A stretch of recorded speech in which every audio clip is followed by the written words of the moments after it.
doesn't set goals? 97% of the world. 97% of the people you'll meet on the street have no goals. They have no destination in mind for their life. It's just wake up every day, circumstance, whatever, just deal with it, go to bed that night, hope I'm alive and the bills are paid. Awful way to live. But 97% of the world, no idea what they want in life. 99% don't write them down. So to make it truly effective, they need to be written down. One of the reasons that this is so important is that goals motivate, they clarify what you want, and they literally ensure success.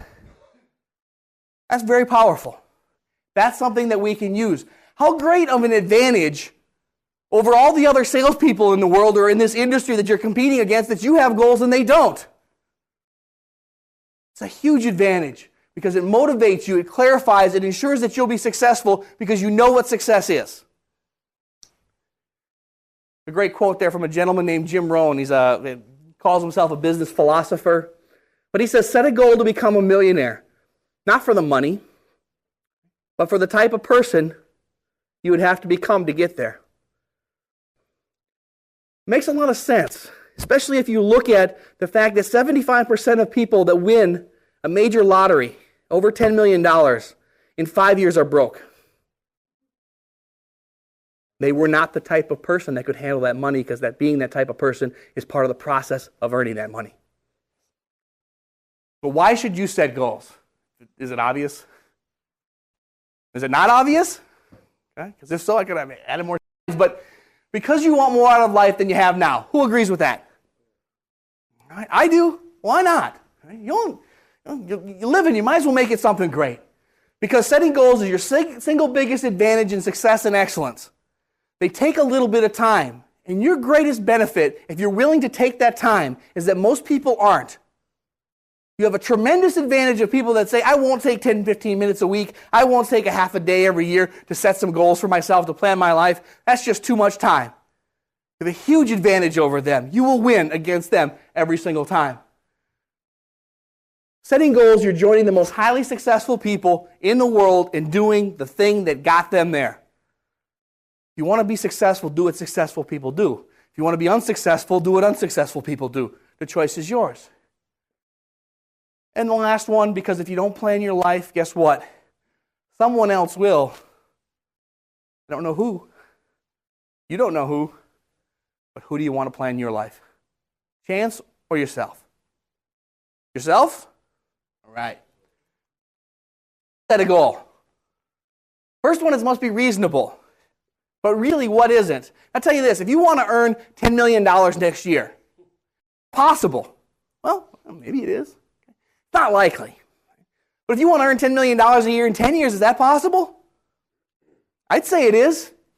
Maybe you got to do something else, but yeah, it's possible. So set the goal.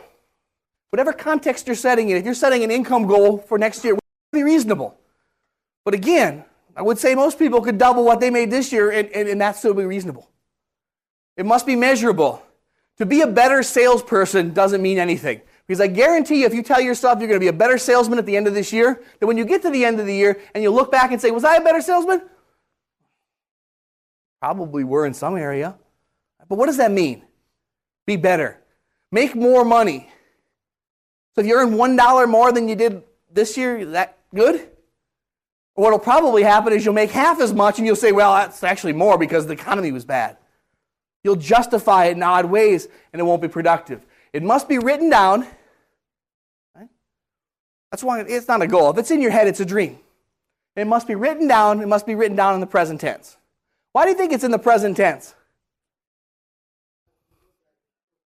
Sure, right? If I will make $200,000 next year, I always will the next year. But the next year never comes. It has to be immediate. It has to be about now. See, the wonderful thing about the way that the human mind works is that it really cannot distinguish between reality and what you've convinced it of. There's no such filter on your mind. Now, this is very powerful in the positive and in the negative. Because if you go in your appointment and it doesn't go so well, and you tell 10 other people about how bad that appointment was, and you go over it 10 times in your mind, then you go home and tell your wife about it, and it was just one appointment, but your mind thinks that happened 30 times. The way it's powerful in the positive is that if you tell yourself enough times and see it written down that I make $200,000,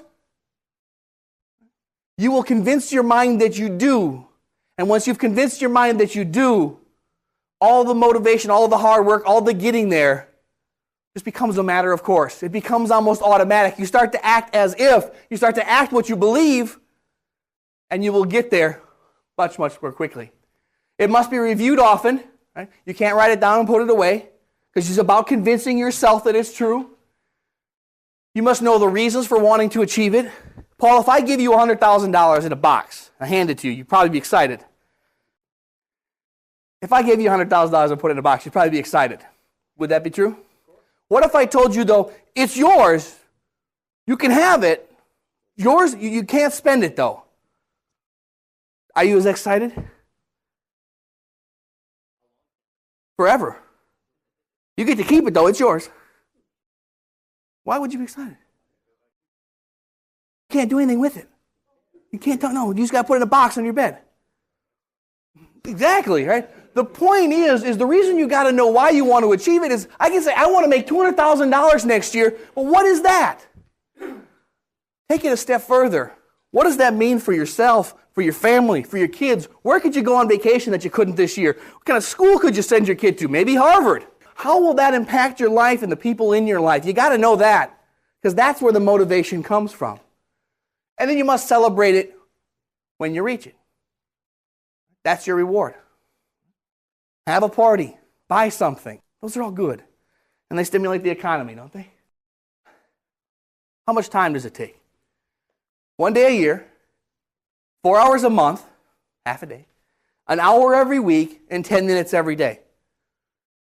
If it sounds like too much effort, you can always be average. There's a lot of company there. There's a lot of people that have been presented goal setting and said, yeah, that sounds great, I just don't have the time. Guess what? You never will. And it's okay.